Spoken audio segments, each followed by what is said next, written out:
There you go. The tenor sax Rico Padguard, right?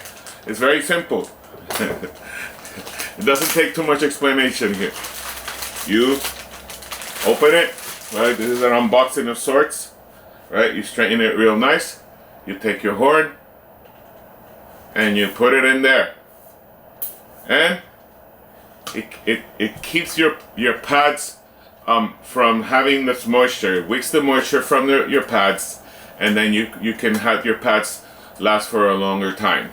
So if you use it, and it's flush up here, so that when you go and get it, put it in the case, you don't have a problem of it really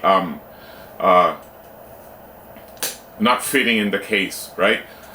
Because this is almost the size of the cap that usually goes here to protect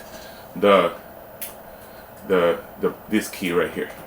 So the tenor sax, the Rico tenor sax Padguard, get it, because you're not going to regret this purchase, so that you have a nice working saxophone for a long time.